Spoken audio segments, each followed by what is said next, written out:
사도신경으로 신앙 고백 드리겠습니다. 전능하사 천지를 만드신 하나님 아버지를 내가 믿사오며 그 외아들 우리 주 예수 그리스도를 믿사오니 이는 성령으로 잉태하사 동정녀 마리아에게 나시고 본디오 빌라도에게 고난을 받으사 십자가에 못 박혀 죽으시고 장사한 지 사흘 만에 죽은 자 가운데서 다시 살아나시며 하늘에 오르사 전능하신 하나님 우편에 앉아 계시다가 저리로서 산자와 죽은 자를 심판하러 오시리라. 성령을 믿사오며 거룩한 공예와 성도가 서로 교통하는 것과 죄를 사하여 주시는 것과 몸이 다시 사는 것과 영원히 사는 것을 믿사옵나이다. 아멘. 슬픈 마음 있는 사람 예수 이름 믿으며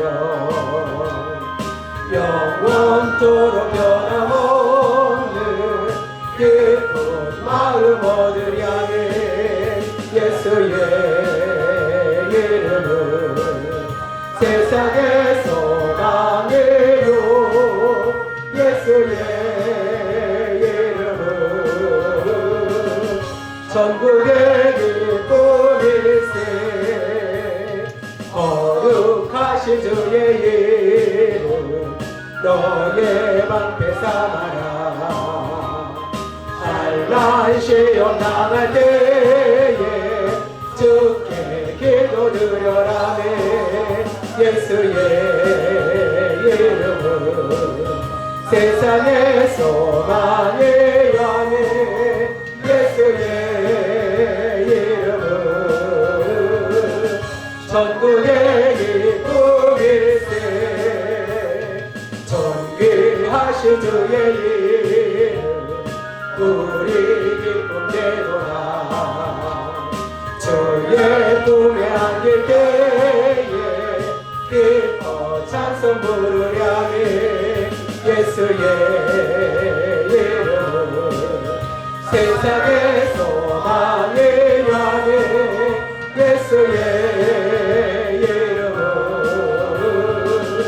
전국의 기쁨일세 우리 갈 길 나간 후에 보좌 앞에 나아가 왕의 왕께 경배하며 멸류관을 드리려니 예수의 이름은 세상의 소망이요 예수의 이름은 전국의 기쁨일세.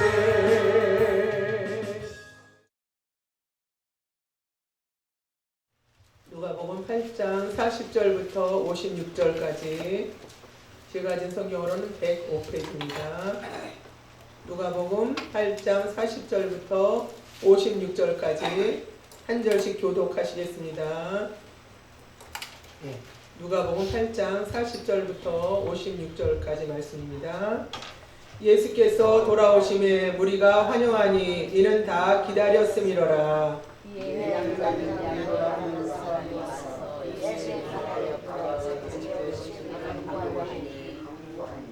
이는 자기에게 12살 먹은 외딸이 있어 죽어가미로라. 예수께서 가실 때 무리가 옹이하더라.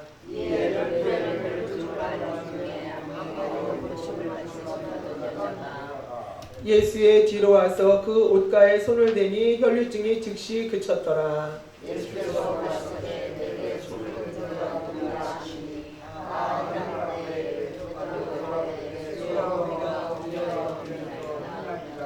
예수께서 가라사대 내게 손을 댄 자가 있도다. 이는 내게서 능력이 나간 줄 알미로다 하신대.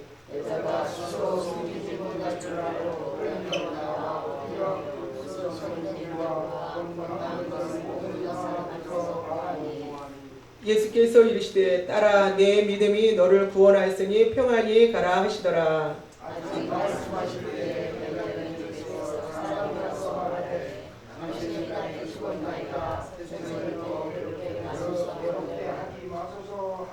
예수께서 들으시고 가라사대 두려워 말고 믿기만 하라. 그리하면 딸이 구원을 얻으리라 하시고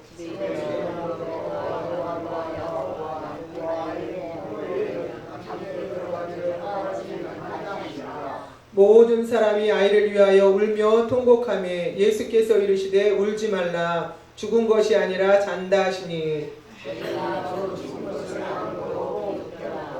예수께서 아이의 손을 잡고 불러 가라사대 아이야 일어나라 하시니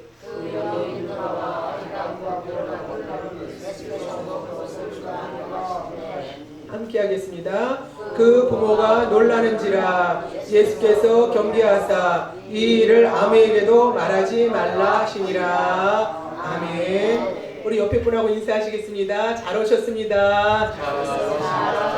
큰 은혜 받으세요.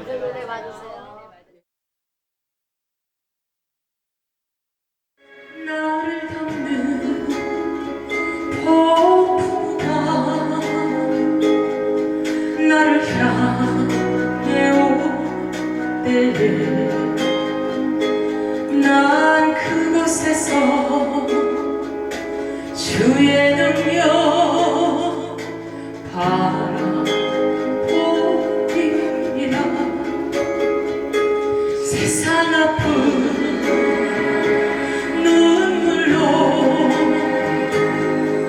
내 앞을 가릴 때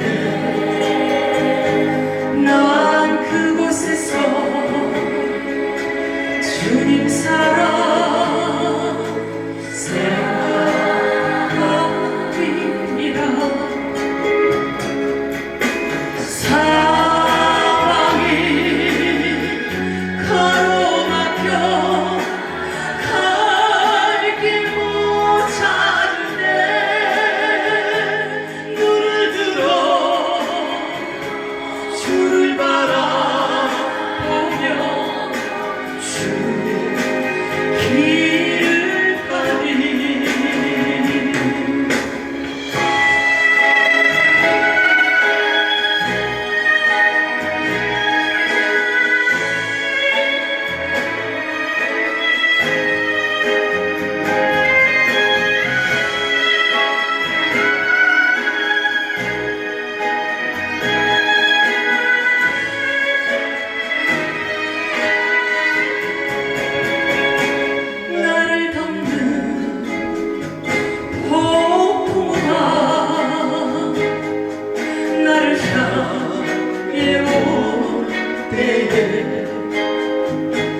난 그곳에서 십자가를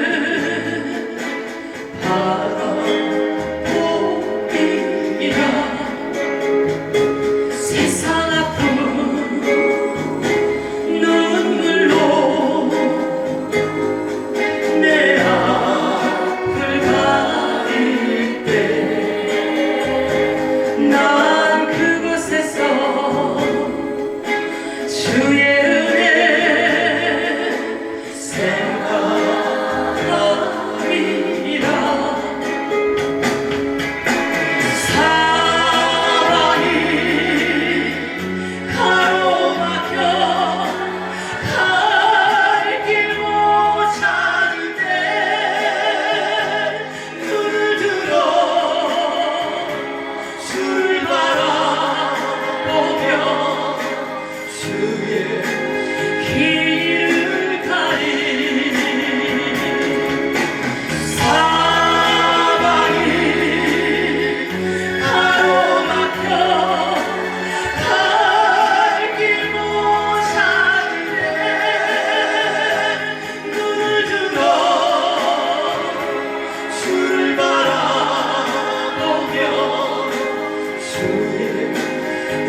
이 길은 고난의 길, 이 길은 생명의 길.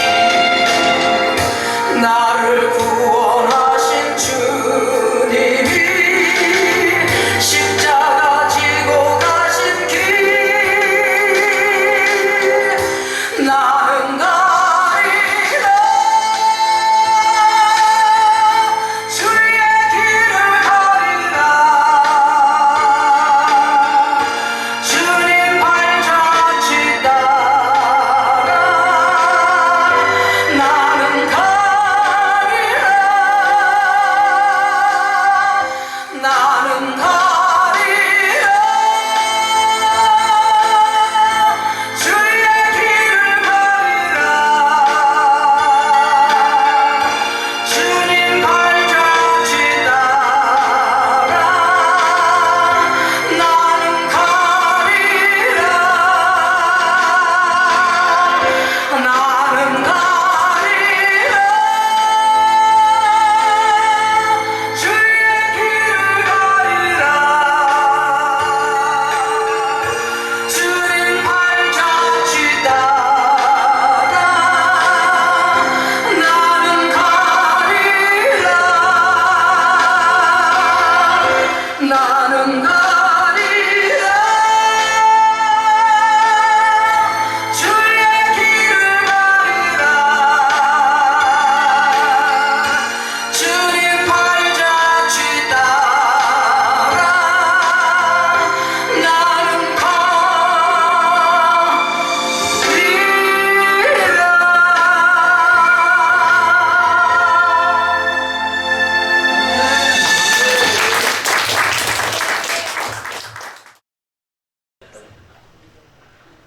할렐루야. 우리 저기 촬영 감독 하시는 신규만 목사님이 수고해 주시네. 우리 박수로 우리 감사의 박수 드리겠습니다. 오늘 이제 말씀의 제목은 주님이 필요합니다. 이런 제목으로 은혜를 나누겠습니다. 우리 옆에 분하고 인사하시겠습니다. 주님이 필요합니다. 주님이 필요합니다. 주님이 필요합니다. 네, 주님이 늘 필요하시죠. 네. 누가복음 8장에는 예수님께서 면면 촌촌 각 성과 촌에 두루 다니시면서 하나님 나라를 반포하시고 복음을 전하셨는데 악귀도 쫓아내고 또 병든 자를 고치시고 많은 이적을 행하셨습니다.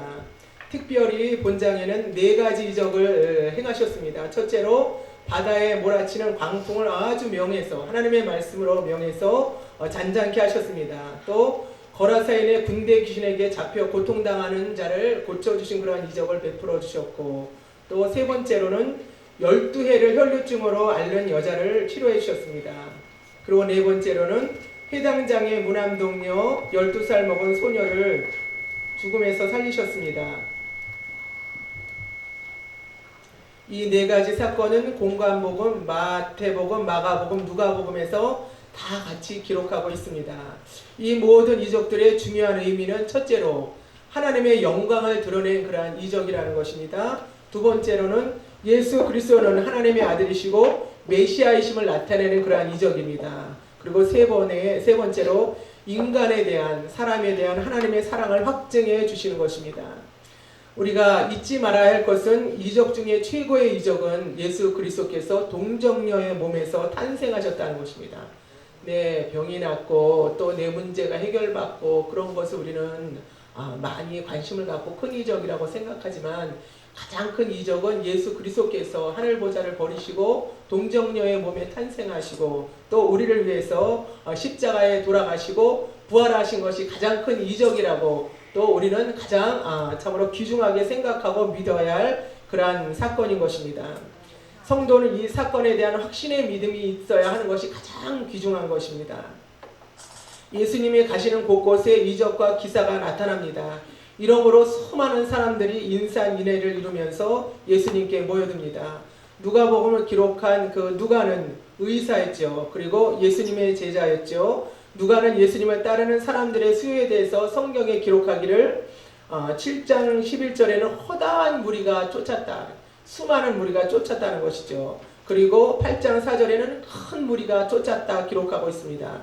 10장 1절에는 무리 수만 명의 무리가 밟힐 만큼 되었더니 이렇게 기록하고 있습니다. 불치병이 치유되어지고 또 먹는 문제가 해결되어지는 돈의 문제가 해결되어지면 수많은 사람이 따릅니다. 지금도 이와 같이 병 고치고 또 신비한 그러한 사건이 있고 하는 곳에는 사람이 밟힐 틈 없이 모이게 되어 있습니다. 이와 같이 기적은 참 중요하지만 가장 큰 기적은 예수 그리스도께서 우리를 위해 오시고 또 십자가에 달려 돌아가시고 부활한 사건을 믿는 여러분의 믿음이 가장 귀한 믿음인 줄로 믿습니다. 오늘 본문 40절에 예수께서 돌아오심에 무리가 환영하니 이는 다 기다렸음이라 이렇게 기록하고 있습니다. 기다렸다는 이 말씀은 우리 모든 사람에게 예수님은 너무너무나 필요한 분이시다 이런 내용인 것입니다. 이렇게 기다리며 예수님을 영접한 이유가 무엇입니까?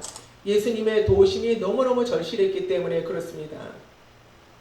또 예수님의 도우심이 너무너무 필요했기 때문에 이들이 예수님을 기다렸던 것입니다. 복음성가 중에 매일 스치는 사람들이라는 그러한 그 제목의 찬양이 있습니다. 이런 가사가 있는데 그들은 모두 주님이 필요해 이런 가사가 있습니다. 빈부 참으로 고아를 막론하고 참으로 즐거운 사람이든 불행한 사람이든 모든 사람에게는 예수님이 필요한 것입니다. 이 세상에서 어느 누구도 예수님이 필요하지 않은 사람은 없습니다. 신분 고아를 막론하고 그렇죠. 우리가 오늘 읽은 본문에서도 예수님의 도우심이 절대적으로 필요했던 그러한 사람들이 등장합니다. 첫째로 예수님이 필요했던 야이로였습니다. 본문 41절에 이에 회당장인 야이로라 하는 사람이 와서 예수님의 발 아래 엎드려 자기 집에 오심을 간구하더니 이렇게 기록하고 있습니다. 이 당시 회당장은 회당의 수반으로서 집회를 주관하고 인도하고 회당 건물의 보존 및 유지, 운영의 책임과 모든 질서를 바르게 잡는 자인 것입니다. 회당 예배 시 율법을 낭독하고 설교하는 것도 이 회당장의 허락이 없이는 할 수가 없습니다. 그러므로 사회적으로도 높은 신분이고 존경받는 인물입니다. 이와 같은 회당장인 야이로가 30대 초반의 젊은 랍비 청년 예수님 앞에 아니 그 발 아래 넙죽 엎드린 것입니다. 이것은 그 당시에 그러한 문화적 배경으로서는 실로 엄청나고 충격적인 그러한 사건인 것입니다. 왜 그렇게 참으로 엎드렸습니까? 이 회당장에게는 예수님이 너무너무나 절실히 필요했기 때문에 그렇습니다. 42절에 그 이유가 밝혀지고 있죠. 이는 자기에게 12살 먹은 외딸이 있어 죽어가미러라 이렇게 기록하고 있습니다. 죽음 앞에 인간은 속수무책인 것입니다. 신분도 체면도 자존심도 사회적인 지위도 아랑곳하지 않고 예수님을 만나서 엎드려 간구하게 되어진 것입니다. 누가복음 11장 9절부터 11절 말씀에 구하라 그러면 너희에게 주실 것이요 또 구하는 이마다 받을 것이요 이렇게 말씀하고 계십니다. 여러분 간절히 주님을 찾으시고 필요한 것을 주님께 구하시고 응답받는 여러분이 되시기 바랍니다. 성도 여러분, 주님 만나기를 원하고 주님의 도우심이 필요합니까? 그러면 그 방법이 무엇입니까? 오늘 야이로처럼 주님 앞에 넙죽 엎드리고 간구하면 되는 줄로 믿습니다. 주님, 저는 주님이 너무 필요합니다. 그리고 나의 문제를 주님 앞에 낱낱이 아뢰고 또 밝히고 엎드려 간구하시기 바랍니다. 야이로는 주님이 필요했습니다. 주님, 내 집에 오시옵소서. 이렇게 참으로 주님을 간구하면서 주님의 필요를 말씀드렸습니다. 두 번째로 혈루증 여인도 주님이 필요했습니다. 예수님은 회당장 야이로의 간청에 그의 외딸이 죽어가고 있는 그의 집으로 가시는 그러한 도중이었습니다. 이 회당장은 참 그래도 소망이 있었을 거예요. 예수님이 참으로 자기 딸을 살려주러 자기 집으로 가는 중이니까 얼마나 그 발걸음이 참으로 급했겠습니까? 야이로는 막 그냥 뛰어가고 싶었을 거예요. 아니면 날아갈 수 있으면 날아가고 싶었겠죠. 그런데 중간에 문제가 생겼습니다. 예수님은 갑자기 걸음을 멈추시고 말씀하셨습니다. 내게 손을 댄 자가 누구냐? 벼랑간에 그렇게 말씀하셨습니다. 그런데 베드로가 대답하죠. 주여 무리가 옹유하여 미나이다. 이것은 수많은 사람이 예수님을 따르고 있으니 본의 아니게 스칠 수도 있고 또 다른 사람과 접촉할 수도 있고 부딪힐 수도 있지 않느냐 이런 베드로의 질문인 것입니다. 그러나 예수님의 성격이 까칠하신 것도 아니고 뭘 잘 몰라서 물으신 것도 아니시죠. 예수님은 전능하신 분이시기 때문에 다 알고 계신 분이시죠.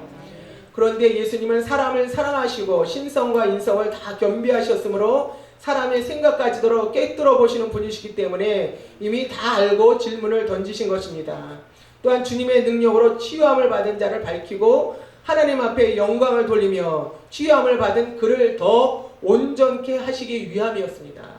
하나님의 사역과 하나님의 하심에는 너무나 깊고 놀라운 사랑이 있고 배려가 있는 것을 알 수가 있습니다. 이렇게 말했을 때 한 여인이 숨기지 못할 줄을 알고 이제 나오게 되어집니다. 이 여인 역시 주님 앞에 엎드렸습니다. 47절에 이렇게 말하고 있습니다. 47절에 엎드렸다, 이렇게 이 여인 역시 엎드렸다, 이렇게 47절에 기록하고 있습니다. 여기 같은 말씀에서 우리가 깨달을 수 있는 것은 은혜 받는 첩경이 엎드리는 것입니다. 적군의 총알이 날라오는데 그냥 나는 뭐 지혜도 있고 살아갈 능력이 있다 그러고 고개를 바짝 들면은 총알이 맞게 되어 있습니다. 그렇기 때문에 우리는 이 땅에 살아가면서 문제가 있고 어려움이 있을 때 납작 엎드리는 것이 가장 지혜인 줄로 믿습니다. 엎드리되 예수님 앞에 엎드리시는 여러분이 되시기 바랍니다. 과거에 기돈 원장님이 이제 성전을 증축하게 되었습니다. 그런데 그분은 믿음이 그렇게 충만하시지 않으셨다고 고백하시더라고요. 기도는 대부분 산에 있잖아요. 그리고 수십 년 전에 그 산에서 기도원에 집회하고 그럴 때는 뭐 정초나 또 무슨 구정이나 여름에 그렇게 모이지, 딴 때는 기도원에 그렇게 사람들이 많이 모이지 않았습니다. 산속 깊이 가야 되고 크게 이름난 기도원이 아닌다면은. 그런데도 그 집회 때는 오시는 분들이 많으신 거예요. 그래서 그냥 너무너무 좁고 힘들어 하시니까 좀 넓혀야 되는 거예요, 장소를. 그런데도 이 원장님은 그 산속에서 공사하려고 그러면 얼마나 힘드시겠어요. 그런데다 돈도 없고. 근데 하나님의 방법은 너무너무 다양한 거예요. 집회에 오셨던 어느 집사님이 그걸 아시고 원장님 걱정하지 마세요. 그 집회에 필요한 경비는 제가 다 내겠습니다, 그러시더래요. 그래서 이 원장님이 하나님 응답이구나 생각하고 증축 공사를 다 하셨다는 거예요. 근데 그 공사가 끝나는데 그 이후에 그 집사님이 영 보이시지 않는 거예요. 그래서 얼마나 낙심이 되고 고민되고, 그래서 기도를 늘 하셨답니다. 하나님, 이 일을 어떻게 하면 좋습니까? 하나님의 종으로 부채를 지고 이거 신용을 지키지 못하면 어떻게 합니까? 그렇게 매달려서 기도하셨대요. 그러는데 응답을 주시기를 요번에 집회에 내가 갚아줄 것이다 그러시더래요. 그래서 너무너무 기대가 돼가지고 그 집회를 정성껏 기도하면서 준비했는데, 정초 집회나 특별한 집회 아닌 집회 때는요, 사람이 잘 안 모이는데 어쩌면 3사람이 모였다는 거예요. 그래가지고 너무너무 낙심되고 틀렸구나 이렇게 생각을 했는데, 3분 중에 오신 한 분이 다 갚아주셨대요. 그러니까 하나님의 역사는 사람이 많고 적음에 있는 것이 아니라 하나님이 하시면 가능한 줄로 믿습니다. 저도 어제 이제 저는 자녀가 3인데 제가 주일을 하면서 많이 돌보지 못하니까 다 직장 생활하고 또 공부하는 애도 있고 그래요. 그러니까 직장 근처에 이제 이렇게 사니까 제가 여기 가서도 돌봐야 되고 저기 가서도 돌봐야 되고 또 교회도 와야 되고, 그러니까 맨날 왔다 갔다 하는 거예요. 그런데 이제 제가 계속 감기 몸살로 힘들어서 한 달을 앓았잖아요. 근데 막 전철 타는데도 멀미가 나는 거예요. 이제 직장을 다니는 이제 딸애들 이렇게 좀 돌봐주러 가는데 내가 왜 요번은 쉴 걸 그냥 너무 무리했나 그런 생각이 좀 들 정도로, 그러니까 이제 딸이 퇴근하면 9시가 넘어야 인턴 생활을 하니까, 요새 변호사 그 인턴 생활을 하니까 9시 넘어야 오거든요. 근데 제가 자리를 깔고 누웠어요. 너무 몸이 안 좋아서. 근데 이 딸이 오자마자 벼랑 안에 저를 봉투를 주는 거예요. 동생한테도 봉투를 주고, 그래서 이게 뭐냐 그랬더니 엄마 돈이에요 이러는 거야. 돈 좋아하잖아요. 그래서 내가 감사해, 집회가 돌아오는데 하나님 그래도 헌금할 수 있도록 이렇게 축복해 주시나 보다 제가 이제 속으로 이렇게 생각했는데, 이 딸이 하는 얘기가 엄마 희한해요. 그 변호사 사무실에 그분이 사부장님이 추석 때도 돈을 주셨다는 거예요. 그런데 또 주시대는 거예요. 그러면서 무슨 말을 하냐면, 제가 다니는 곳엔 사람이 모이잖아요 이러는 거예요. 제가 좀 그런 거는 있죠. 이렇게 이제 자신감 있게 얘기를 하는 거예요. 그러니까 우리 딸이 가고 나서 뭔가 일이 잘 되는 거를 느끼시는 거예요. 그것과 같이 여러분들이 주님 앞에 충성하고 나가실 때 좀 힘들고 어려도 주님의 증거는 점점 나타날 줄로 믿습니다. 근데 제가 사실 이제 올해 후반기 돌아오면서 설교 말씀하시면서도 가끔 제가 그 말씀 드렸죠. 경제가 어렵고 힘들어도 하나님 앞에는 경제가 어렵지 않죠. 그렇죠? 예, 시대가 어렵고 경제가 어려도 하나님은 경제에 좌우받지를 않으십니다. 사라바 과거에 그 참으로 3년 6개월 동안 그것은 천재지변 같은 재해잖아요. 하늘에서 비가 안 오니까 뭐 아주 어디가 얻을 수가 없는 전체가 다 굶어 죽을 그런 입장인데도 사라바 가보는 축복하셨죠. 제가 그 말씀에 너무나 힘을 얻었어요. 그래서 헌금액수를 올렸어요. 주일에. 그러면서 제가 주일에 감사헌금을 혹 2만 원 하면 5만 원을 올렸어요. 그리고 자녀가 셋이니까 세 중심으로 제가 하나님과의 약속이죠. 제 중심으로 하나님과의 약속. 그런데 요번 이제 한 달을 지나면서 체험하는 거예요. 생각지 않은 분들이 봉투를 주시는 거예요. 전혀 생각지 않은 분들이.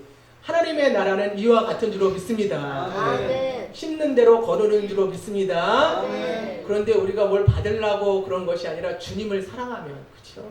주님의 사랑을 알고 주님의 그러한 은혜를 알면 우리가 힘들어도, 그래서 참으로 1,000원 내시는 분은 2,000원, 또 500원도 크신 분이 있잖아요. 과거에 제가 로뎀나무 교회를 개척했을 때 그 성도님은 손가락도 3개가 없는 여자분이었어요. 그런데 박스를 주워서 생활하는데 어느 날 강대상에 500원 홍보를 했는데 눈물이 나더라고요. 그 당시에 또 어느 여자분은 또 돈이 있어서 100만 원 헌금하고 500원과 100만 원인데 사람의 눈으로는 어떨지 모르지만 하나님은 그 500원 내는 헌금을 너무너무 귀하게 여기시는 거예요. 그 여인은 전 재산이니까. 그러한 중심으로 나갈 때 하나님께서 우리를 축복하시고 또 영육간에 우리의 필요를 채워주실 줄로 믿습니다. 아멘.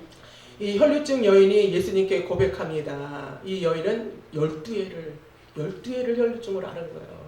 우리가 신앙생활 하면서도 몸이 약해지면 마음도 약해져요. 그래서 우리는 몸도 잘 관리해야 돼요. 마음만 약해지는 것이 아니라 때로는 믿음도 약해질 때가 있어요. 영적인 것도 때로는 이렇게 다운될 때가 있어요. 그러니 12회를 혈류증을 앓았다 하니 얼마나 이 여인이 낙심하고 포기하고 그러한 입장이 되었겠습니까? 더군다나 피를 보면 더 낙심하죠. 어린아이들 다툴 때 코피 나면 그거는 진 거잖아요. 피 나면 애들 울잖아요. 상대방은 코피 나면 이긴 걸로 생각하죠. 이것과 같이 참으로 이 혈류증을 앓는 이 여인은 이 당시에는 또 천연과 같은 하나님으로부터 저주받은 그러한 인생이라 이렇게 참으로 어려움을 겪었던 이러한 여자가 예수님의 뒤로 와서 그 옷가에다 손을 댄 거예요. 그러니 그 간절함이 어떻겠습니까? 이 여인이 수많은 사람이 그 서로 밀면서 예수님을 찾아가고 예수님 앞에 치료받으러 이렇게 나왔을 때 이 혈류증 여인이 손을 댔는데 예수님께서 아신 거예요. 베드로는 예수님의 수제자잖아요. 예수님의 수제자이면서도 이렇게 많은 사람들이 밀고 땡기는데 예수님 누가 손을 댔겠습니까? 사람이 스쳐 지나가다가 된 거겠죠. 이렇게 말을 했습니다. 그러나 예수님께서 내게 손을 댄 자가 있다. 내 몸에서 능력이 나간 줄 압니다. 신유 은사가 있는 분은 이거를 알아요. 전류가 나가거나 어떤 힘이 나가는 것을 느끼게 되죠. 하나님이 이분을 치시는구나 이런 것을 느끼게 되죠. 그랬을 때 이 여인이 스스로 숨기지 못할 줄을 알고 떨며 나와 엎드려 이렇게 엎드린다는 겸손할 때만 가능한 줄로 믿습니다. 우리가 의자에 앉아 있지만 우리의 마음을 엎드리고 또 우리의 참으로 겸손한 마음으로 오늘 이 시간에도 주님 앞에 우리의 마음에 손을 대고 겸손히 엎드리고 주님을 향할 때 주님께서 치료의 강선을 말하시고 기도의 응답을 주실 줄로 믿습니다. 48절 말씀에 예수께서 이르시되 딸아 내 믿음이 너를 구원하였으니 평안히 가라 하시더라 이렇게 기록하고 있습니다. 또 마가복음 5장 25절부터 34절에는 아주 자세하게 기록하고 있습니다. 이 여인이 치료받으러 다닐 때 많은 의원에게 다녔다고 기록하고 있습니다. 이 의원이 못 고치면 저 의원, 어디가 더 잘 고친다 그러면 그곳으로 다 그렇게 찾아다니면서 많은 의원한테 찾아다녔다고 그랬어요. 그리고 있던 것도 다 허비했다고 그래요. 성경에 치료받으러 다니면서 쓴 돈을 허비했다고 그러는 거예요. 가치 있고 보람 있게 썼다 그러시지 않고 허비했다 그러면 너무너무 아깝잖아요. 근데 다 허비해가지고 이제는 병원에 갈 돈도 없을 때 온 거예요. 그러니까 미리미리 주님 앞에 와서 그 의지할 것이 없을 때와 같이 간절히 의지하고 기대는 것은 복인 줄로 믿습니다. 그래서 시간도 물질도 허비하지 않고 가치 있게 주님 앞에 또 삶에 참으로 쓰는 것이 지혜이죠.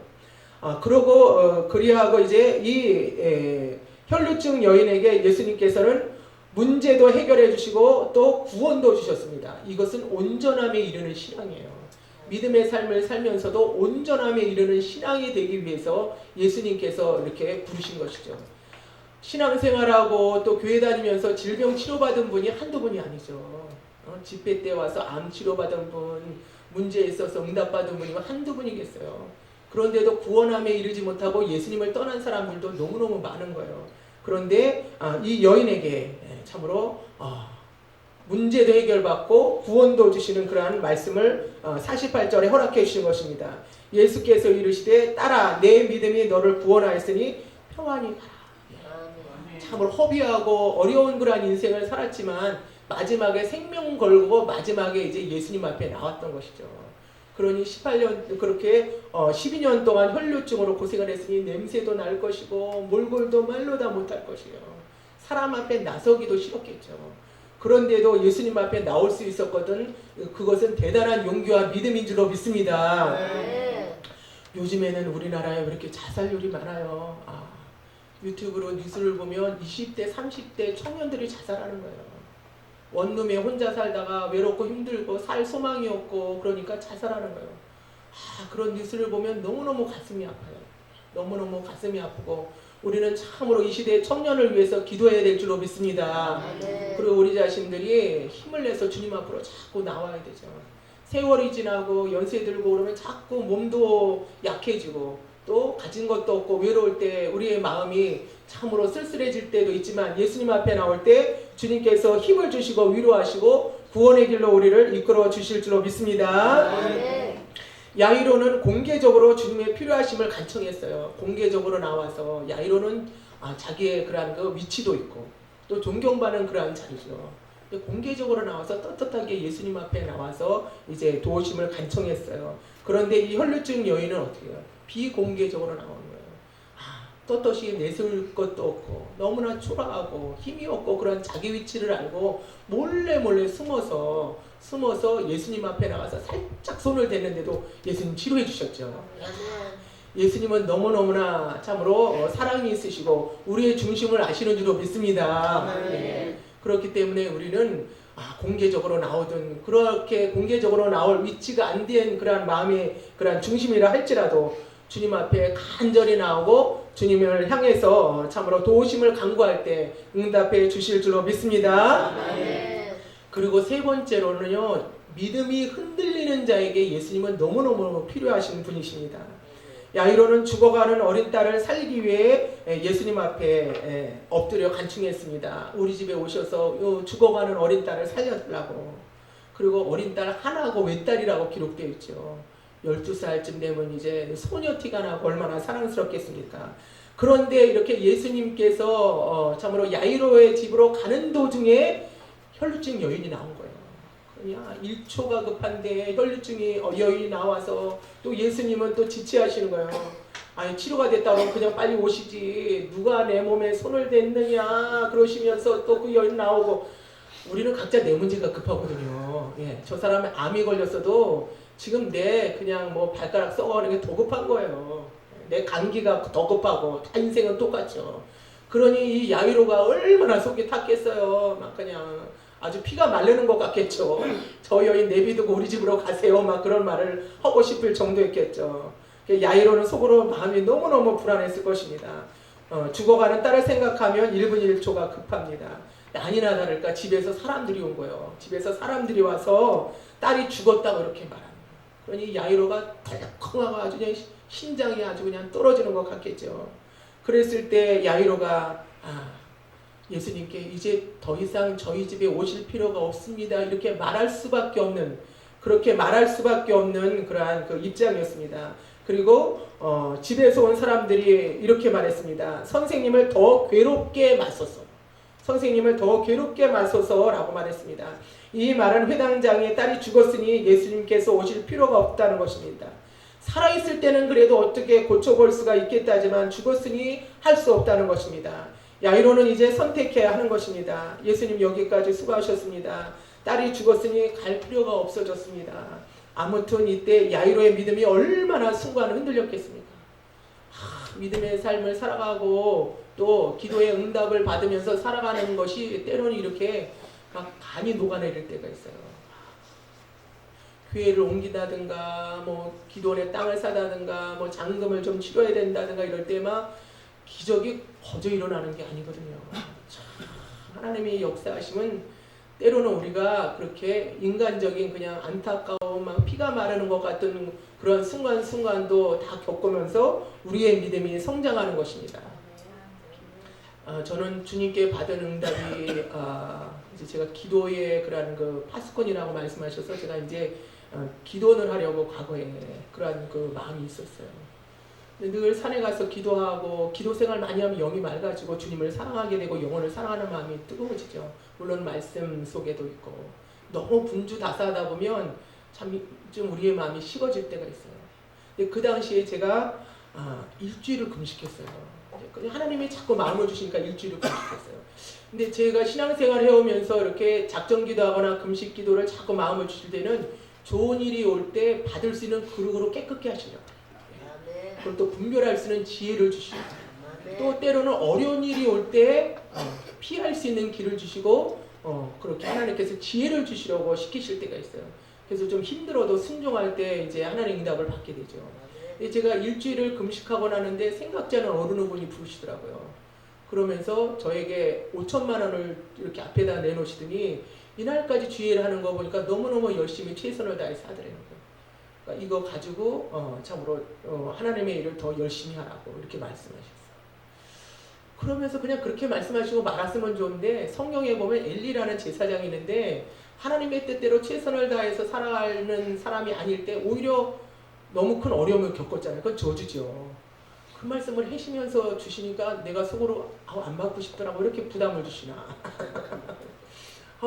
너무 부담스럽고 그냥 주시려면 그냥 주시지 저런 말씀까지 하시면서 주시나 그래갖고 속으로 그냥 안 받을까 그 마음이 들어가는 거예요. 그런데 제가 일주일 금식했잖아요. 근데 한쪽 마음으로는 이게 나한테 주시는 기회다 이런 생각이 들어요. 하나님이 나에게 주시는 기회다. 그리고 그분이 하셨던 그 엘리 제사장의 말씀이 참 지나니까 알겠더라고요. 그 당시에 몰랐는데 세월 지나고 나이 들어보니까 알겠더라고요. 진짜 우리는 변할 수가 있어요. 변질될 수도 있고 잘못될 수가 있어요. 그 당시에는 잘 몰랐어요. 참으로 우리가 사역하든 뭐 신앙생활하든 인생은 그렇게 연약한 거예요. 그렇기 때문에 섰다 하면 넘어질까 조심하고 또 마르틴 루터는 그렇게 칼빈인가 천국을 한 발 앞두고도 넘어질 수 있대. 천국이 한 발 가까이 있는데도 몇 번을 넘어질 수 있는 것이 인생이라는 거예요. 이야, 그 맞는 말씀인 것 같아요. 그래서 우리는 늘 예수님의 도우심이 필요하고 우리는 또 조심해야 될 줄로 믿습니다. 일주일을 금식하고 나니까 제 마음에 이게 하나님이 나에게 주신 기회가 아닌가 그 마음이 생겨서 제가 주의를 열심히 하겠습니다. 그리고 그걸 받아왔어요. 그래갖고 통장에 넣어놓고 그냥 딴 일을 하고 열심히 주의를 했었어요. 뭐 급하게 당장 필요한 거 아니니까. 그런데 제가 섬기는 원장님이 이 땅을 떠나시기 전에 뭔가 기도를 하나 저한테 물려주고 싶은 그런 마음이 있으셨던 것 같아요. 지금 생각하면. 그래서 양평에 있는 그런 땅을 좀 보러 다니라고 이렇게 저한테 이렇게 말씀을 하셨어요. 그분이 몸이 약해서 밖으로 못 나오시고 암 수술하셨어요. 그래서 제가 땅 보러 다니고 산 보러 다니고 처음에는 몰라가지고 뭐 방향도 모르고 갔다 오면 도대체 뭘 보고 왔냐고 그러신 거예요. 모르겠더라고. 그런데 자꾸 보러 다니까 눈이 열려요. 뭐든지 자꾸 하면 눈이 열리는 것 같아요. 그래서 공인중개사 사장님이 저더러 공인중개사냐고 물어보시더라고요. 잘한다고. 공인중개사 아니라고 제가 기도하려고 그런다고. 그 당시에 이 양평 이쪽에 기도할 수 있는 그런 땅들이 아무리 싸도 한 평에 20만 원. 그 당시에 지금 더 비싸겠죠. 아무리 싸도 막 1000평을 구하러 다니면 500평 나눠있고 제대로 사용할 수 없는 그러한 것들이 뭐 18만 원 그랬어요. 그래서 심부름 다니고 그 일을 도와드리러 다니는데 공인중개사 그 사장님이 이러시는 거예요. 저기 가면 한 평에 45,000원짜리가 있는데 볼래냐고 그러셔요. 45,000원, 3만 원은요 횡성에 가서 산꼭대기 꼭대기로 가야 3만 원이었어 그 당시에. 아주 산하고 붙은 행성이 아주 그냥 뭐 물도 없고 막 그냥 그런데 너무너무 싼 거예요. 그래서 제가 보겠다고 가보니까 보는 순간에 너무너무 좋은 거예요. 너무너무 좋은데 너무너무 싼 거예요. 그래서 왜 이렇게 싸냐고 그랬더니 여기서 몇 킬로 지나가면 납골당이 있어가 이제 공사가 한 게 납골당. 그러니까 동네 사람들 믿지 않는 사람들은 재수 없다고 이제 내놓은 거예요. 그런데 예수 믿는 사람 재수 없는 거 없잖아요. 주님이 역사하시면 다 가능하죠. 그리고 납골당은 저 멀리 있어갖고 여기하고는 상관이 없어요. 그런데 제가 그 당시에 일주일 금식해서 영이 너무 맑잖아요. 그 땅을 보는 순간에 제가 이렇게 눈물이 나더라고요. 그리고 기도했어요. 하나님, 이 납골당에 올라가는 그런 사람들이 다 뭐 연세 드시고 순서대로 이 땅을 떠나는 게 아니지 않습니까? 얼마 전에 저 가까운 친척 중에도 연세도 얼마 안 되는데 돌아가신 분이 있고 또 자식이 먼저 가는 사람도 있고 참 그러한 사람들이 많은데 하나님 제가 이 장소에 와서 기도를 하고 싶습니다. 그리고 그들을 위로하고 된장찌개 끓여서 된장국 나눠 먹으면서 그렇게 기도하나 하고 싶습니다. 이 땅을 저에게 주시옵소서. 벼랑 아래 구경하러 갔다가 싼 것이 있다고 그래가지고 하나님의 성령님의 역사는 우리가 계획한 대로 가는 게 아니에요. 우리가 주님이 기뻐하시는 대로만 가면 그렇게 몰아가셔요. 근데 하나님이 기뻐하시지 않는 대로 이속 챙기고 잔머리 쓰고 가면은요 되는 게 없어요. 되는 것 같은데 롯이 그랬잖아요. 롯이 잔머리 쓰고 소돔과 고모라를 선택해서 너무너무 좋았는데 되는 게 없고 큰 어려움을 겪고 아내는 소금 기둥이 됐죠. 그런데 아브라함은 좀 부족하고 실수해도 그냥 견디고 주님의 뜻대로 살아가니까 하나님이 오셔서 복을 주셨잖아요. 그러니까 과거에 우리나라 속담 딱이에요. 네? 돈을 쫓아가지 말고 돈이 쫓아와야 된다고. 그것뿐이 아니라 뭐 은혜도 또 하나님의 축복도 그렇게 할 때 가능한 줄로 믿습니다. 우리가 어떻게 순수할 수가 있어요? 우리 힘으로 절대로 순수 못해요. 사람은요 이 태어날 때부터 다 욕망도 있고 이 본성이 있고 세상적이고 정욕적이고 마귀적인 것이 다 많던 적들이 있어요.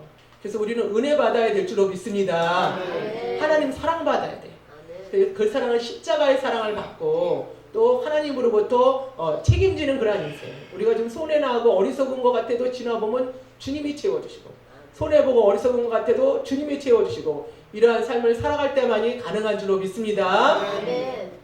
그래가지고 제가요 그 5천만 원 받은 걸 가지고 계약금을 덜컥 낸 거예요. 저지르는 은사가 있어가지고 저지르는 은사가 요번에도 개국방송 저질러 놓고 막 그냥 얼마나 잠을 못 자고 기도하고 고민하고 주님이 기뻐하시는 그런 일이 돼야 되고 돈이 뭐 없어도 된다고 그랬는데 없어도 되는 게 아니더라고. 다 돈 들어가야 되지.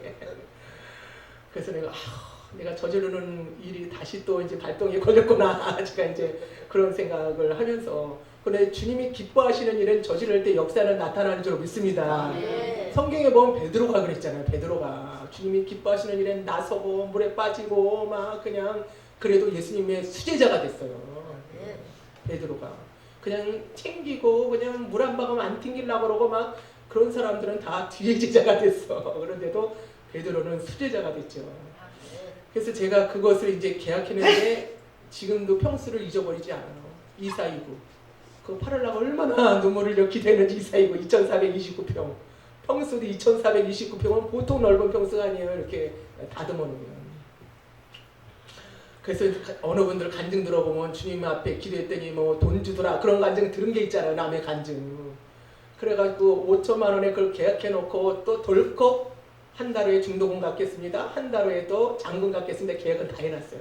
아무것도 모르니까 그래서 무식해서 용감하면 너무 알아도 일을 못해. 근데 기도를 했는데 하나님 안 주시더라고. 아무리 기도를 해도 안 주셔.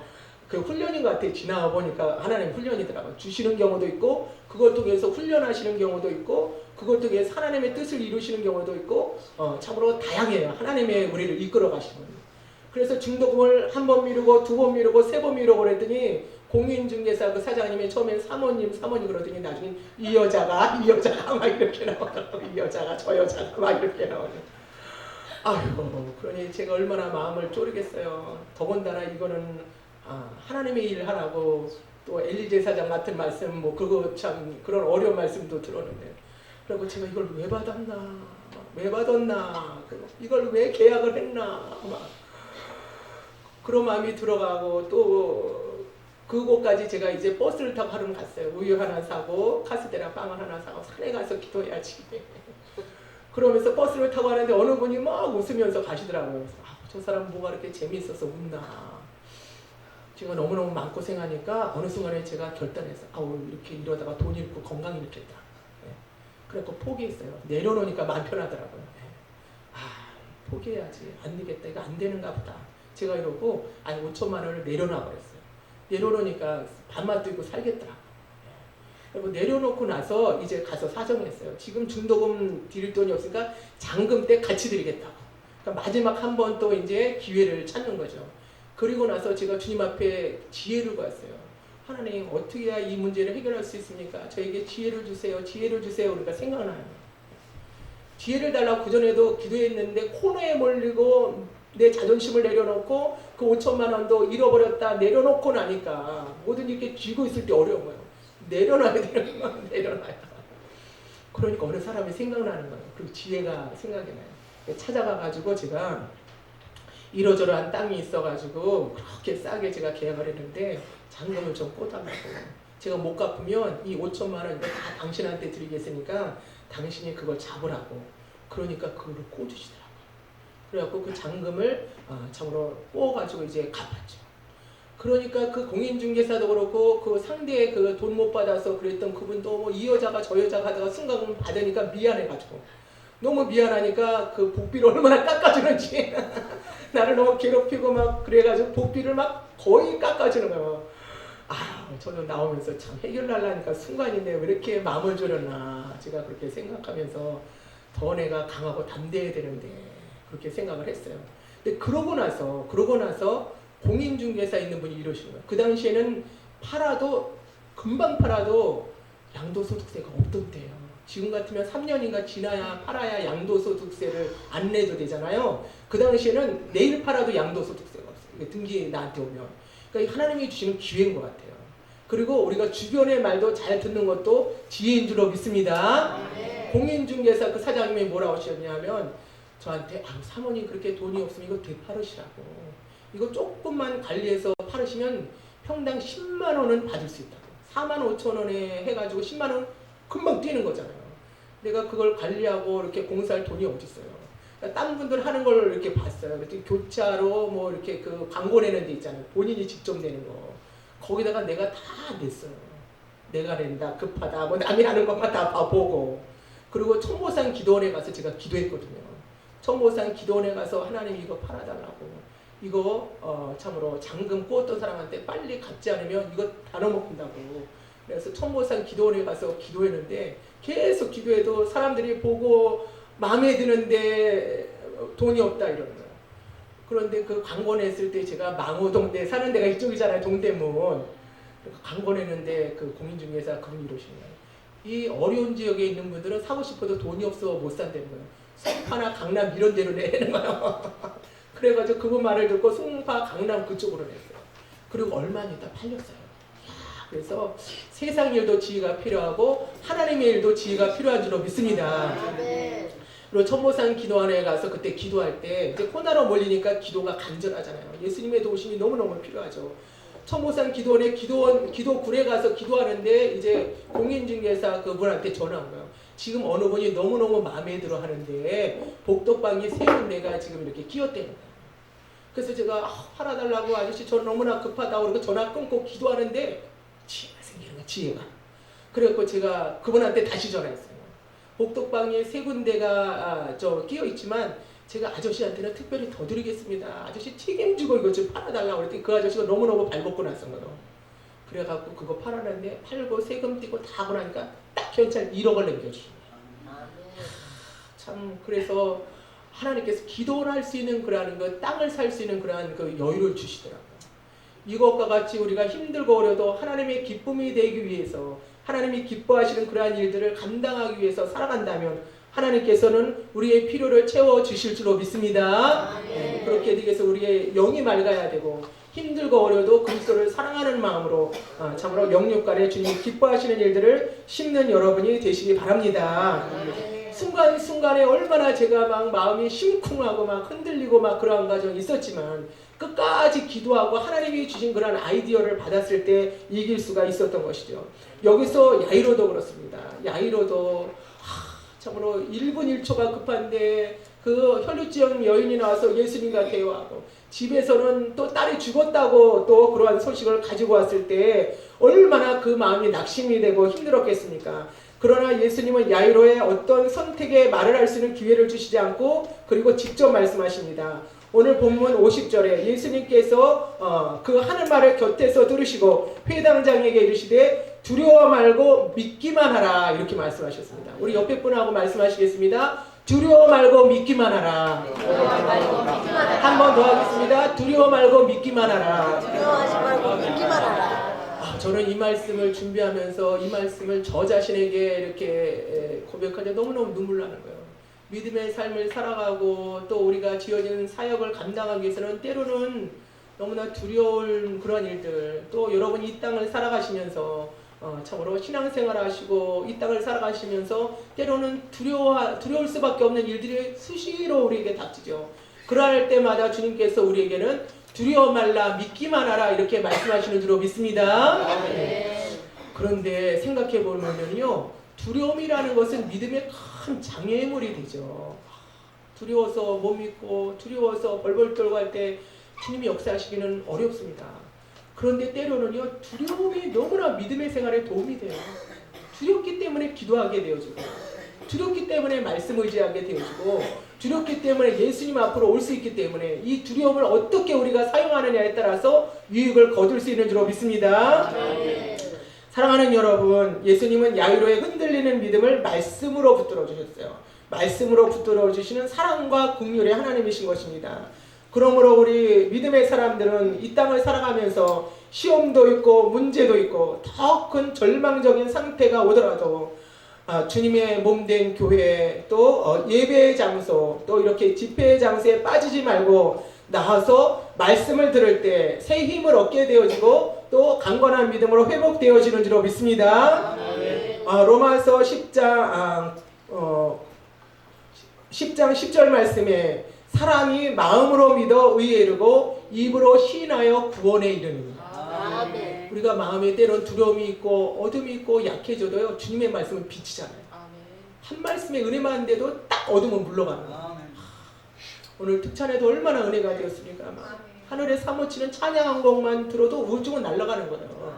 영적인 일이기 때문에 가능한 줄로 믿습니다. 그래서 우리는 때를 따라 돕는 은혜를 받기 위해서 여호와의 보좌 앞에 담대히 나와야 합니다.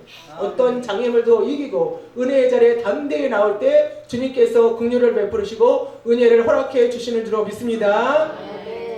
예수님은 야이로의 믿음을 붙들어 주시고 야이로 집에 함께 오셨습니다.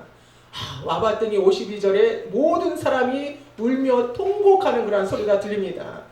멀리서 거리를 두고 딸의 사망 소식을 들었을 때는 그래도 야이로의 믿음은 흔들렸지만 주님께서 붙들어 주셨습니다. 그래서 약간의 위로와 희망을 가지고 조마조마하면서 이제 집에 당도했을 때 야이로의 믿음은 일시에 와르르 무너져 내립니다. 눈앞에 펼쳐지는 광경은 울음소리와 통곡하는 소리뿐이었습니다. 여러분 생각해 보세요. 여러분의 자녀가 숨을 거뒀다고 한번 상상을 해보면 얼마나 기가 막히겠습니까? 이 순간 주님은 극도로 연약해진 야이로의 마음과 믿음을 아시고 또 즉시 말씀하십니다. 52절 하반절에 예수께서 이르시되 울지 말라 죽은 것이 아니라 잔다 하시니, 또 강력하게 주님은 야이로의 그러한 마음을 붙들어 주십니다. 53절에 저희가 그 죽은 것을 아는 거로 비웃더라 이렇게 또 기록되어 있습니다. 우리의 믿음의 삶을 살아가는 데는 그 믿음을 깨트리고 절망케 하는 부정적인 사람들, 또 부정적인 장애물, 부정적인 악한 세력은 반드시 있게 마련이에요. 이렇게 집회를 하거나 하나님의 은혜나 응답이 있기 전에는 꼭 방해하는 세력이 있어요. 그래서 저는 집회하기 전에 내가 몸이 안 좋아서 이런가 막 이럴 때가 있어요. 그래서 집회 끝나면 멀쩡한 거예요. 참 이렇게 보이지 않게 공격하는 그런 세력들이 있기 때문에 우리는 뒤로 물러가지 말고 주님이 기뻐하시는 일이라면 전진해야 될 줄로 믿습니다. 그러나 예수님은 더욱 강력하게 우리의 믿음을 붙들어 주시고 승리케 하시는 주님이심을 믿고 말씀을 붙들고 나가면 기적과 이적이 나타나고 주님께 영광을 돌리게 되어집니다. 예수님은 54절 55절에 아이의 손을 붙잡고 아이야 일어나라 하시니 그 아이의 영이 돌아와 아이가 곧 일어나거늘 먹을 것을 주라고 말씀하셨습니다. 56절 말씀에 그 부모가 놀라는지라 예수님께서 경계하사 이 일을 아무에게도 말씀하지 말라고 하셨습니다. 사람이 살아나는데 얼마나 놀라고 잔치 분위기겠습니까? 난리가 났을 거예요, 그 가정이. 그런데 예수님께서는 경계하사 이 일을 아무에게도 말하지 말라 이렇게 말씀하셨습니다. 예수님께서 이렇게 말씀하신 것에는 다 이유가 있어요. 예수님이 하시는 그러한 일에는 너무나 깊은 뜻이 있습니다. 첫째로 사람들은 그 딸이 이제 죽었다가 살아났기 때문에 딸의 회생에만 급급해서 하나님께 영광 돌리는 일을 잊어버리기가 쉬워요. 좋은 일이 생기고 거기에 빠져들기가 쉬운 것이 우리 인생입니다. 그러나 가장 중요한 것은 하나님께 영광 돌리는 일인 줄로 믿습니다. 예.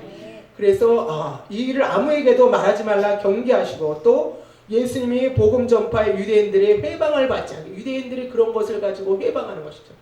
어떤 꼬투리를 잡아서 이제 회방하죠. 귀신을 쫓아내면 귀신의 왕이다 이렇게 참으로 꼬투리를 잡는 그러한 일들 그런 것 때문에 예수님께서는 복음 전파하는 것이 가장 귀중한 것이 사람이 살아나고 병 고치는 것도 물론 귀중하지만 예수님이 이 땅에 오시는 목적은 복음을 전하는 것입니다. 여러분 모두 믿는 사람들이 천국에 이를 수 있도록 예수 그리스도를 믿고 천국의 백성이 될 수 있는 그것을 전하신 것이 최고의 목적이지 병나고 잘되고 돈 벌고 그것은 물론 이 땅에 필요한 것이지만 가장 참으로 목적이 아니기 때문에 그것을 경계한 것입니다.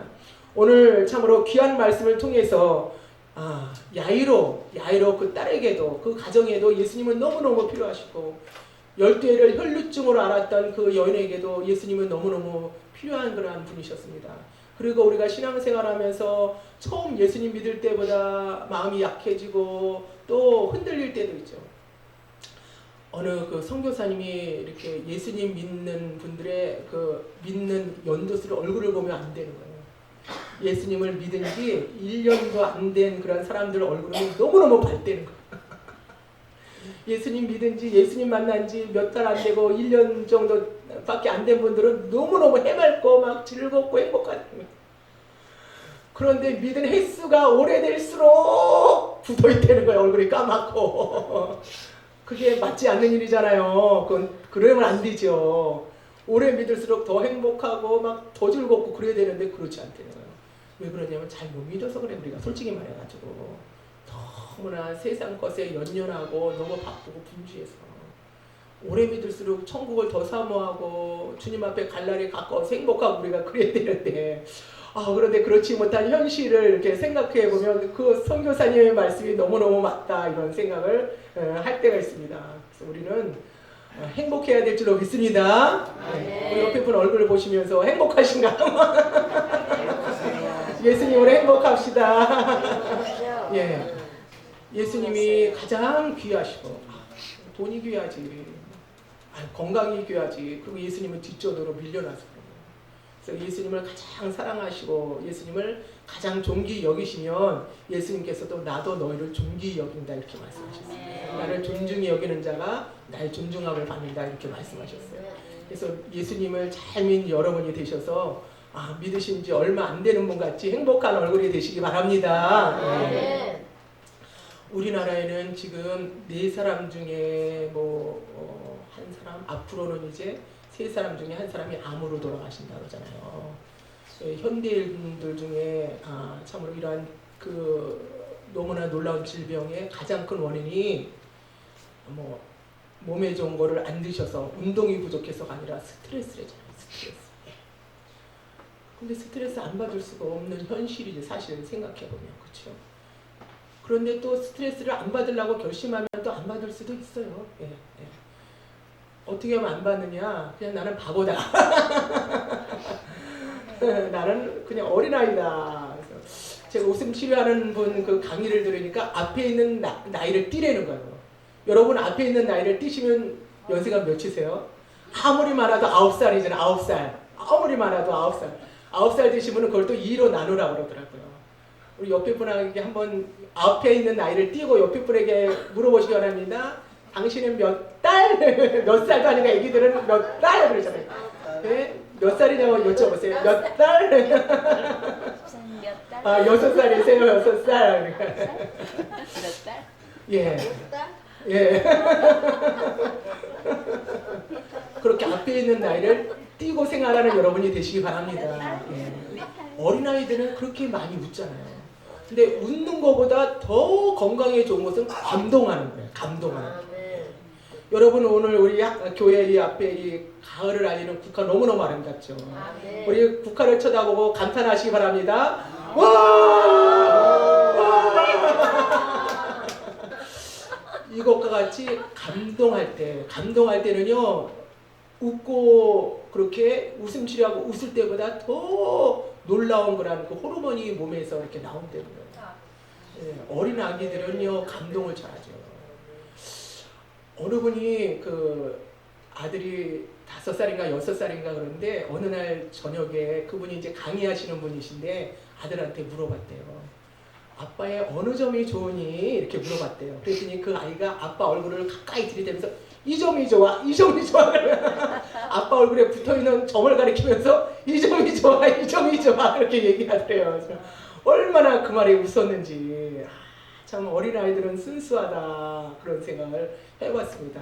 그것과 같이 우리가 참으로 작은 일에도 웃을 수 있고 또 감동받을 수 있고 할 때 우리는 행복한 줄로 믿습니다. 네. 예수님 믿으시면서도 너무 부담 갖지 마시고 기도해야 되는데 막 충성해야 되는데 막 그것이 어떨 때는 막 부담이 돼서 우리를 누를 때가 있잖아요. 아유 주님 말씀대로 살아야 되는데 말세가 돼서 지금은 뭐 예수님 재림하는 데가 된다는데 나 어떡하면 좋아. 막 너무너무 부담 갖지 마시고 예수님께서 여러분을 사랑하시고 우리의 필요를 아시고 우리의 모든 것을 채우시는 주님이시므로 우리는 넙죽 엎드릴 때 가능한 줄로 믿습니다. 쭉 엎드리는 그러한 마음. 그래서 생활 속에 예수님의 그러한 그 진실한 친구가 되어주시고 예수님의 사랑을 많이 받는 그러한 여러분이 되시기 바랍니다. 오늘 말씀을 기억하시면서 예수님 야이로뿐이 아니라 혈루증 여인뿐이 아니라 때로는 흔들리는 우리의 믿음과 삶 속에 예수님이 저에게 가장 필요하십니다. 나에게 찾아와 주시옵소서. 참으로 이 땅을 순수하게 바라보고 감동하면서 행복하게 살아가길 원합니다. 주님 도와달라고 주여 삼창하시고 기도드리겠습니다. 주여 주여 주여 할렐루야. 존귀하신 하나님 아버지 감사 영광을 돌립니다. 높고 높은 영광스러운 보좌를 버리시고 낮고 천한 이 땅에 오시어서 우리 한 사람 한 사람을 사랑하시고 영생의 구원을 주시고 이 땅에서 또한 필요한 모든 것을 채워주시고 도와주시고 땅으로 살려주시려고 하나님이여 참으로 이 땅에 오신 그리스도를 사랑하고 참으로 필요하며 가장 존중히 여깁니다. 주여 우리의 심령에 찾아와 주시고 우리 아버지의 사역 속에 찾아와 주시고 우리 교회 속에 또한 사랑하는 우리 교우님들에게 가정과 아버지 하나님여 찾아와 봉사 속에 함께 하시기를 간절히 바라옵니다. 오늘 아버지 야이로가 죽어가는 딸을 아버지 하나님여 참으로 지대에 두고 예수님 앞에 나와 간청하며 엎드리고 모든 자존심과 체면을 내려놓고 예수님을 아버지 하나님여 모셨습니다. 우리도 우리의 삶 속에 늘 주님을 사모하며 아버지 존중히 여기며 모시며 섬기며 살아갈수록 축복하여 주시기를 간절히 바라옵니다. 12회를 혈육중으로 하는 아버지 하나님여 참으로 아버지 결단하고 찾는 길은 아버지 죽을 수밖에 없는 그러한 길이지만 용기를 내고 힘을 내어 아버지 하나님여 수많은 사람에게 아버지 부딪히면서도 예수님 앞에 나온 그 간절한 여인의 소망을 하시고 하나님이여 참으로 치료해 주신 줄로 믿습니다. 오늘 하늘도 우리의 중심을 하시고 우리의 간절함을 하시고 우리의 필요를 아버지 하시는 주님 감사를 드립니다. 주님 찾아와 주시옵시고 위로하시고 샘을 주옵기를 간절히 바라옵니다. 주님의 기쁨이 되어지게 하여 주시옵시고 주님의 영광을 하나님께 돌릴 수 있는 그런 우리의 삶이 되어질 수가 있도록 축복하여 주시옵소서. 오늘도 주님 앞에 감사하며 아버지 하나님여 참으로 영광 돌리고 간구하는 귀한 하나님의 백성들 축복하여 주시고 응답하여 주시기를 간절히 바라옵니다. 오직 주님의 기쁨이 되어지게 하여 주시옵시고 주님의 말씀에 순종하며 아버지 하나님여 감사하고 기쁨으로 살아갈 수 있는 아름다운 아버지 그러한 삶으로 축복하여 주시옵소서. 모든 것을 주님께 감사하며 예수 그리스도의 이름으로 기도드립니다. 아멘.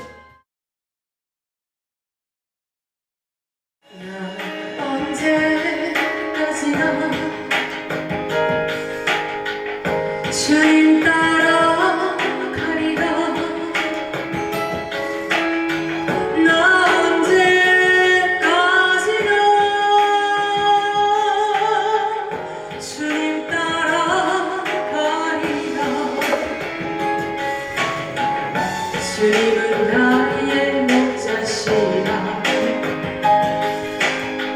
선하신 목자 예수님 자기 몸 희생한 그 사랑으로 나를 인도하시네 영원한 기쁨 있는 곳 영원한 생명 있는 곳 나 주의 복음 외치며 따라가리라 내가 살아가는 동안에 할렐루야. 우리 영원한 생명 주신 하나님께 영원한 천국을 주신 하나님께 감사의 박수 올려드리겠습니다. 천국을 소망하며 나아가는 저와 여러분들 되어지기를 예수님의 이름으로 기도합니다. 아멘.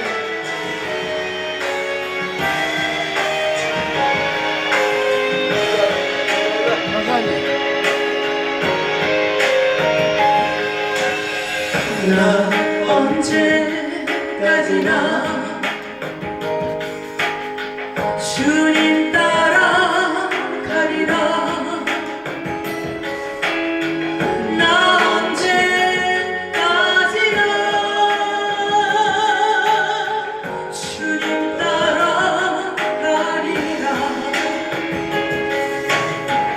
주님은 나의 목자시라 선하신 목자 예수님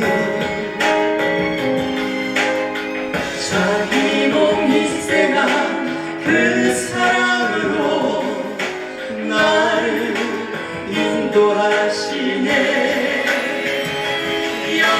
영원한 기쁨 있는 곳 영원한 생명 있는 곳 나 주의 복음 외치며 따라가리라 내가 살아가는 동안에 주님은 나의 목자시라 주님은 나의 목자시라 선하신 목자 예수님 자기 몸 희생한 그 사랑으로 나를 인도하시네 영원한 기쁨 있는 곳 영원한 생명 있는 곳 나 주의 복음 외치며 따라가리라 내가 살아가는 동안에 나 주의 복음 외치며 나 주의 복음 외치며 따라가리라 내가 살아가는 동안에 내가 살아가는 동안에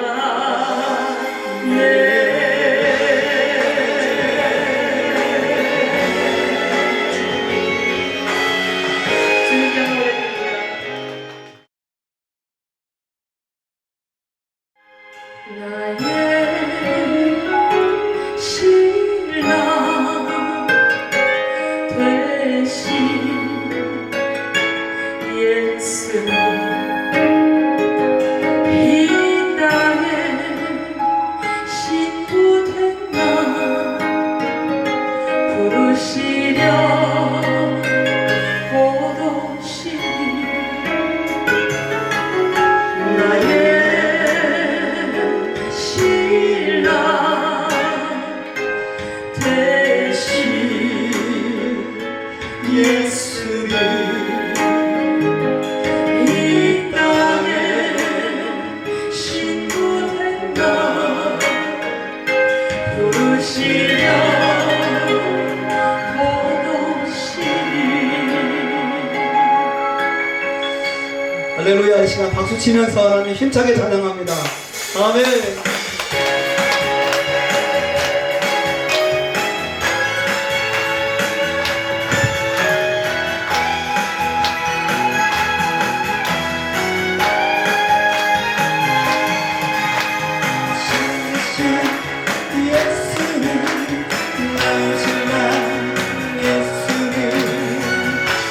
땅에 포도시네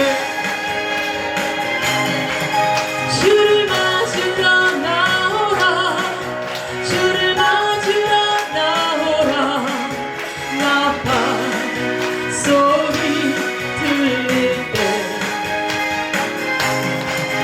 기름 등불 밝혀 주를 맞으리 영화로우신 주를 맞으리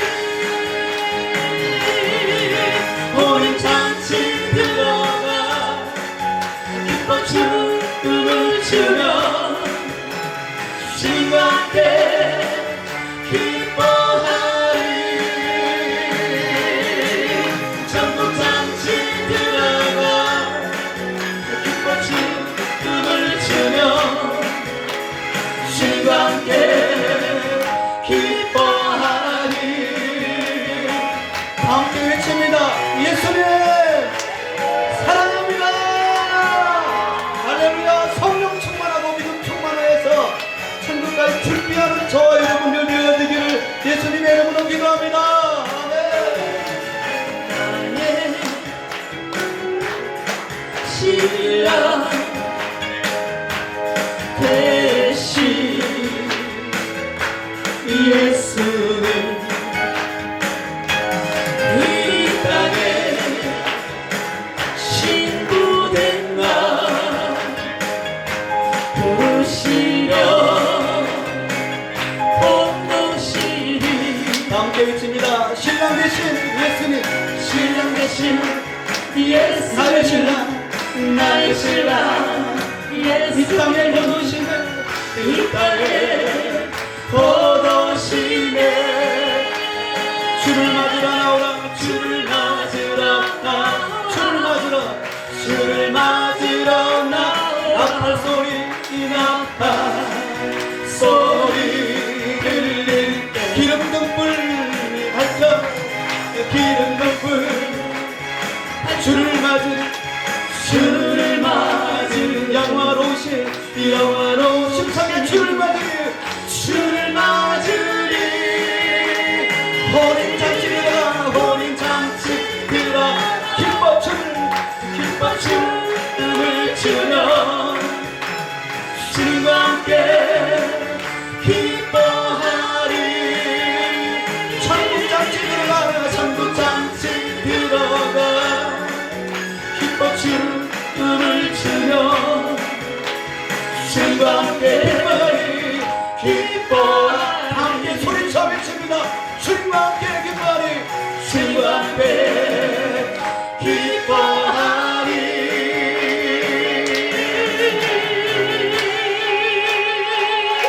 주님께 올립니다. 구주와 함께라 주었으니 구주와 함께라 살았도다 영광의 기약에 이르도록 언제나 주만 바라봅니다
언제나 주는 날 살아서 언제나 새 생명 주시나니 영광의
우리 찬송가 28장 드리고 주기도문으로 예배를 마치겠습니다.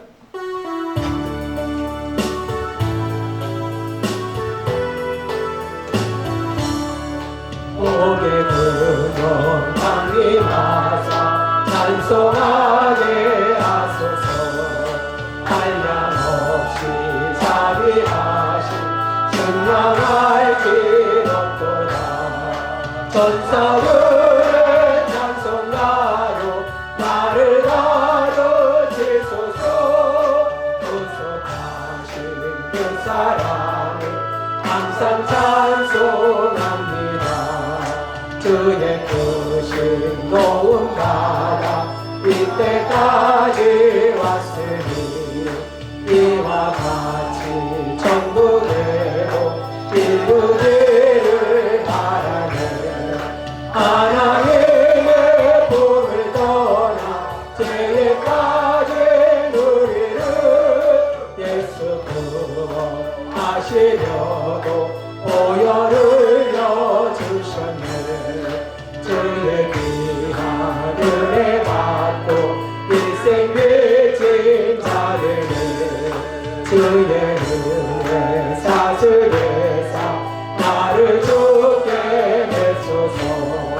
우리 마음 연약하여 범죄하기 쉬우니 하나님이 받으시고 정국을 지소서.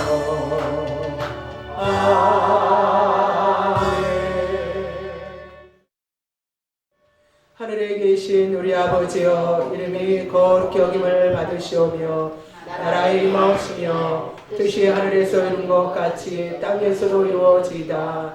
오늘날 우리에게 일용할 양식을 주옵시고 우리가 우리에게 죄 지은 자를 사하여 준 것 같이 우리의 죄를 사하여 주옵시고 우리를 시험에 들게 하지 마옵시고 다만 악에서 구하옵소서. 대개 나라와 권세와 영광이 아버지께 영원히 있사옵나이다.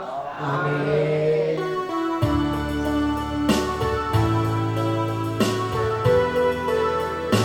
하나님께 영광의 박수 드리겠습니다. 네, 우리 옆에 분하고 식사하시겠습니다. 사랑하고 축복합니다. 즐거운 식사 시간 되세요. 감사합니다.